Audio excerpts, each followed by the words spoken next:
Hello' গাইছ, আজি চেংমৰা খাওঁ বুলি ভাবিলোঁ। শহুৰ দেউতাই চেংমৰা কিনি লৈ আনিলে বজাৰৰ পৰা। তাকে মই গুচাবলৈ আৰম্ভ কৰিছোঁ। গুচাবলৈ বহুত টান লাগে। এই কাঁইটখিনি এৰুৱাই বাকলি গুচাবলৈ অকণমান জটিল হয় কামটো।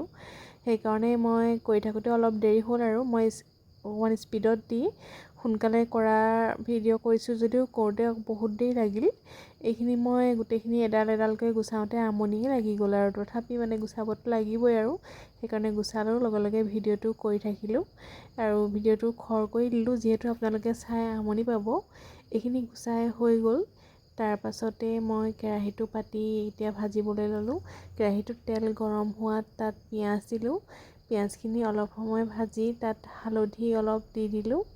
হালধি দি এতিয়া অলপমান সময় লৰালোঁ আধা সিজা হোৱালৈকে। পিঁয়াজখিনি আধা সিজা হ'লেহে খাবলৈ ভাজিখন ভাল হয়, নহ'লে কেঁচা হৈ থাকিলে অলপ বেয়া হয় খাবলৈ, সেইটো কাৰণে। তাৰপাছত অলপ সময় এনেকৈ ভাজি থকাৰ পাছত যেতিয়া পিঁয়াজখিনি সিজিলে তেতিয়া মই চেংমৰা আৰু আলু মিহলি চব্জিখিনি কেৰাহীত দি দিলোঁ। দি কৰচলিৰে লৰালোঁ। লৰাই ভালদৰে তেল আৰু হালধি সানি দিলোঁ আৰু লগতে হালধি অলপ কম হোৱাত অলপ হালধিও অলপ যোগ কৰি দিলোঁ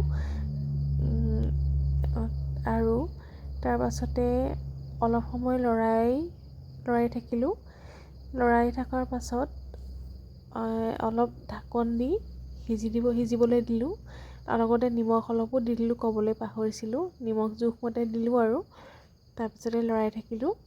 লৰাই থাকি অলপ সময় লৰাই গোটেইখিনি মিহলাই দিয়াৰ পাছত ঢাকনখন দি দিলোঁ। ঢাকনখন দি সিজিবলৈ দিলোঁ।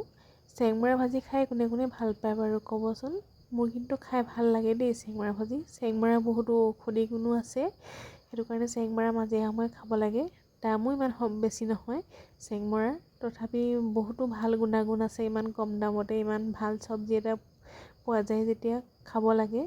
এতিয়া ঢাকনখন দি মই অলপ সময় সিজিবলৈ দিলোঁ।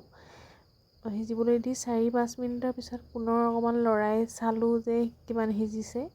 এনেদৰে অকণমান লৰাই দিলোঁ যাতে লাগি নধৰে কেৰাহীত লাগি নধৰে বুলি লৰাই দিয়াৰ পাছত তাৰপিছত আকৌ ঢাকন দি সিজিবলৈ দিলোঁ।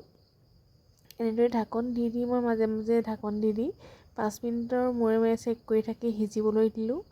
এনেদৰে লাহে লাহে চেংমৰাখিনি সিজিবলৈ আৰম্ভ কৰিলে আৰু ময়ো মাজে মাজে লৰাই থাকিলোঁ যাতে লাগি নধৰে।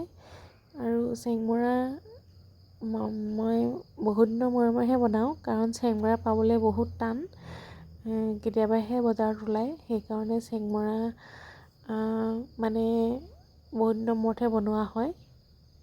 যিহেতু আমাৰ মাৰ ঘৰত চেংমৰা অৱশ্যে আছে, কিন্তু মাৰ ঘৰলৈ ইমান সঘনাই যোৱা নহয় কাৰণে চেংমৰা অনাই নহয়। আৰু চেংমৰাটো সকলো ছিজনতে নাথাকে, বাৰিষা ছিজনত বেছি হয় চেংমৰা, সেইটো কাৰণে পাবলৈও টান। আৰু তাৰপিছত মই ঢাকন দি এনেদৰে অৱশেষত মোৰ সিজাই হৈ গ'ল। চেংমৰাখিনি সিজি গ'ল, এতিয়া খাবলৈ ৰেডি হৈ গ'ল। এতিয়া মই ঢাকনখন দি পিনে গেছটো অফ কৰি ৰেডি কৰিলোঁ। Bye bye.